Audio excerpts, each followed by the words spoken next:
اللہ الرحمن الرحیم۔ محترم سامعین و ناظرین، آج کی اس ویڈیو میں ہم بات کریں گے سیلاب کس وجہ سے آتے ہیں۔ آج امت محمدیہ کے PK کے اضلاع میں اکثریت کے ساتھ سیلاب کی نظر ہو چکی ہے۔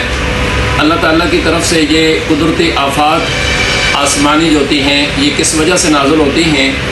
ان کے بارے میں اللہ تعالیٰ نے قرآن کریم کے اندر ارشاد فرمایا ہے، وَاتَّقُوا فِتْنَةً لَا تُصِيبَنَّ الَّذِينَ ظَلَمُوا مِنْكُمْ خَاصَّةً۔ اللہ تعالیٰ فرماتے ہیں کہ ڈرو اس دن کے عذاب سے، ان فتنوں سے کہ جو صرف گناہ گاروں کو اپنی لپیٹ میں نہیں لیں گے بلکہ اس میں سارے نیک اور بد سارے ہی آ جاتے ہیں۔ یہ قوموں کے اجتماعی جرائم کی وجہ سے اللہ تعالیٰ ایسے عذاب زمین سے اور آسمانوں سے انسانوں کے اوپر مسلط کرتے ہیں۔ امت محمدیہ اگر قرآن کو اپنا رہبر مانتی، قرآن کو اگر اپنا رہنما مانتی، قرآن کا مطالعہ اگر کرتی، قرآن کو اپنا پیشوا مان کر کے زندگی بسر کرنے کی کوشش کرتی، تو امت محمدیہ کو پتہ چلتا کہ سابقہ قوموں کا اور سابقہ انبیاء علیہ الصلاۃ والسلام کا اللہ تعالیٰ نے قرآن مجید میں جا بجا جو تذکرہ کیا ہے، ذکر ارشاد فرمایا ہے، وہ سبق اور درس کے لیے تھا۔ اللہ تعالیٰ قرآن مجید کے اندر مختلف مقامات پر سابقہ انبیاء اور قوموں کا ذکر کسے بیان کر کے اللہ تعالیٰ فرماتے ہیں لعبرۃ لأولی الابصار، لعبرۃ لأولی الالباب۔ یہ عبرت کے طور پہ اللہ تعالیٰ بیان کرتے تھے، یہ معاذ صرف قصے نہیں تھے بلکہ سبق اور درس دینا تھا۔ اللہ تعالیٰ نے نوح علیہ الصلاۃ والسلام کی قوم کو نافرمانی کی وجہ سے سیلاب کی عذاب میں مبتلا کیا۔ اللہ تعالیٰ کا بیان کرنے کا اور قرآن مجید کے اندر اس قصہ کو بیان کرنے کا مقصد یہ ہے کہ امت محمدیہ یہ سبق اور درس حاصل کر لے کہ وہی اللہ آج بھی موجود ہے جو نوح علیہ الصلاۃ والسلام کی قوم پہ عذاب کو مسلط بھی کر سکتا ہے اور قوم کو عذاب سے نوح علیہ الصلاۃ والسلام کو بچا بھی سکتا ہے اور چند ایمان لانے والوں کو بچا بھی سکتا ہے۔ حضرت یونس علیہ الصلاۃ والسلام کو اللہ تعالیٰ نے مچھلی کے پیٹ میں 40 دن تک زندہ رکھ کے اللہ تعالیٰ نے یہ قرآن کریم کے اندر یہ ارشاد فرمایا اور یہ واقعہ ذکر کیا اور یہ پوری دعا اور آیت کریمہ کو اللہ تعالیٰ نے بیان کیا۔ اس کا مقصد اور مطلب یہ تھا کہ یہ انبیاء علیہ الصلاۃ والسلام،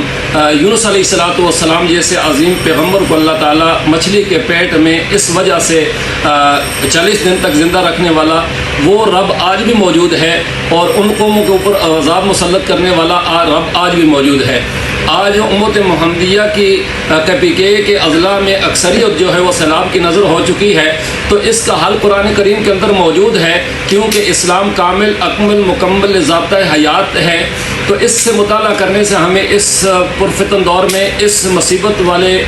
دنوں کے اندر ہمیں راستہ ملتا ہے۔ علماء کرام نے فرمایا ہے کہ ایسی جب آفات امت کو گھیرنا شروع کر لیں تو سب سے پہلی بات یہ ہے کہ اللہ تعالیٰ ایسے عذاب تب مسلط کرتا ہے کہ جب قومیں اجتماعی جرائم کرنا شروع کر لیں، تو ہمیں اجتماعی توبہ کی ضرورت ہے۔ اور دوسرا حال علماء کرام نے یہ بتایا ہے کہ انبیاء علیہ الصلاۃ والسلام کی جو دعائیں ہیں ان دعاؤں کا اہتمام کیا جائے۔ بالخصوص حضرت آدم علیہ الصلاۃ والسلام کی دعا ربنا ظلمنا انفسنا وان لم تغفر لنا وترحمنا لنکونن من الخاسرین، ان دعاؤں کا اہتمام کیا جائے تو یہ بھی ایسی مصیبتوں کے دور کے اندر یہ بڑی مؤثر دعائیں ہیں۔ اور اسی طرح حضرت یونس علیہ الصلاۃ والسلام کی پڑھی ہوئی دعا، وہ کلمات کے جو مچھلی کے پیٹ میں پڑے تھے، 3 اندھیروں کے اندر پڑے تھے، تو 3 اندھیروں میں سننے والا رب آج بھی موجود ہے۔ امت محمدیہ اس آیت کریمہ کا بھی اہتمام کرے، لا الہ الا انت سبحانک انی کنت من الظالمین، اسی رب کو